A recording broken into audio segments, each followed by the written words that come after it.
sejahtera bagi kita semua. Yang saya hormati Ibu Dr. Randa Hajah Suhartiningsih MPD selaku dosen pengampu dalam mata kuliah pemantapan kemampuan profesional. Perkenalkan, di sini saya Yosepin Oktavia Wandari, mahasiswi dari Fakultas Ilmu Pendidikan Program Studi Pendidikan Guru Anak Usia Dini semester 5 dengan nomor induk mahasiswa 18620500032 di Universitas Pancasakti Bekasi, Kampus D. Pada kesempatan yang baik ini, di dalam video ini dimana saya buat bertujuan untuk menyelesaikan tugas ujian akhir semester 5 saya dalam mata kuliah pemantapan kemampuan profesional. Di sini saya akan menyampaikan res materi dengan materi-materi yang telah ditentukan. Mari kita simak videonya. Keterampilan bertanya. Bertanya merupakan salah satu aktivitas yang selalu ada dalam proses komunikasi, memberi stimulus kepada peserta didik dalam bentuk kalimat tanya yang membutuhkan jawaban. Nah, pertanyaan yang diajukan sangat ditentukan oleh fungsi dari pertanyaan itu.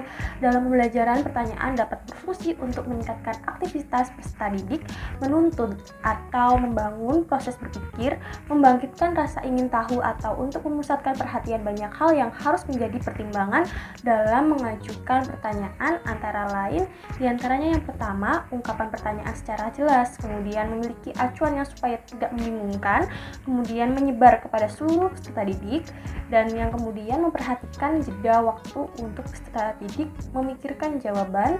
Selanjutnya, jika pertanyaan tidak mendapatkan jawaban, maka diajukan dengan kalimat yang lain yang lebih mudah sehingga lebih dimengerti peserta didik. Kemudian memperjelas informasi yang sudah diterima peserta didik.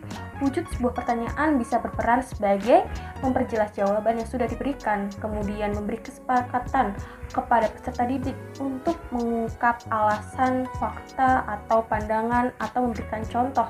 Selanjutnya, untuk mendapatkan kesepakatan dan untuk menuntun peserta didik melengkapi jawaban, kemudian mengembangkan jawaban sedemikian sehingga jawaban yang lebih kompleks. Keterampilan memberi penguatan. Keterampilan memberi penguatan merupakan suatu alat pendidik yang menyenangkan berupa pujian, hadiah, dan tanda penghargaan yang bertujuan untuk memperkuat tingkah laku anak didik yang sudah baik, atau juga sebagai suatu keterampilan yang memberikan penguatan berupa respon positif dari guru kepada anak didik yang telah melakukan suatu perbuatan baik. Pemberian penguatan ini dilakukan oleh guru dengan tujuan agar anak didik lebih giat berpartisipasi dalam interaksi belajar mengajar dan siswa agar mengulangi lagi perbuatan yang baik. Selanjutnya, keterampilan terintegrasi terdiri atas mengenali variabel, mendefinisikan variabel, menggambarkan hubungan antara variabel, menyusun hipotesis, menganalisis penelitian, merancang penelitian, bereksperimen, mengumpulkan dan mengolah data, membuat tabel, dan membuat grafik. Kemudian keterampilan mengadakan variasi. Nah, variasi dalam pembelajaran adalah perubahan aktivitas yang sengaja dilakukan guru dengan maksud untuk menghindarkan kemonotonan yang berakibat kebosanan. Motivasi belajar yang tidak putus, pemenuhan gaya belajar peserta didik beraneka ragam. Dari berbagai sumber teori dapat dirangkum bahwa variasi dalam pembelajaran meliputi variasi gaya mengajar, antara lain berupa variasi suara, variasi gerak badan dan mimik, mobilitas posisi, memusatkan perhatian, membuat kesenyapan sejenak, kemudian memberi kontak pandang, variasi penggunaan media dan bahan pembelajaran, antara lain berupa variasi alat dan bahan yang dapat dilihat, didengar, diraba, dan dimanipulasi.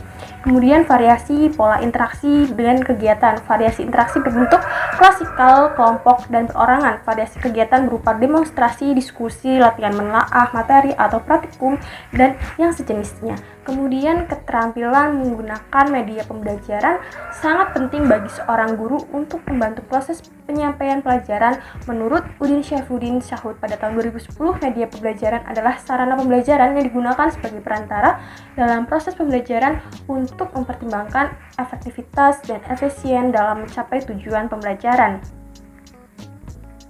Tujuan keterampilan menggunakan media pembelajaran diantaranya memperjelas penyajian pesan agar terlalu verbalitas, kemudian mengatasi keterbatasan ruang, waktu, dan indera, kemudian memperlancar jalan proses pembelajaran, kemudian selanjutnya menimbulkan kegairahan belajar, dan selanjutnya memberikan kesempatan kepada siswa untuk berinteraksi langsung dengan lingkungan dan kenyataan.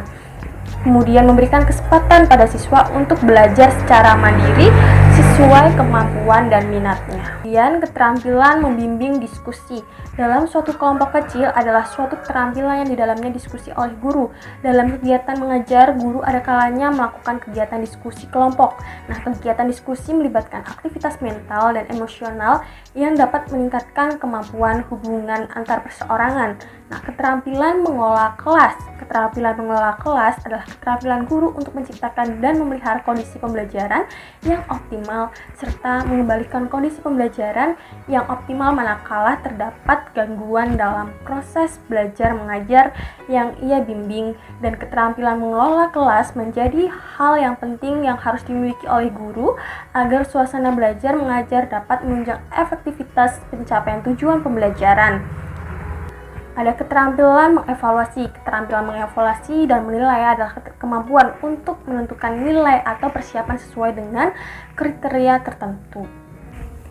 Baik, demikian yang bisa saya sampaikan. Kurang lebihnya saya mohon maaf. Semoga bermanfaat. Sekian dan terima kasih.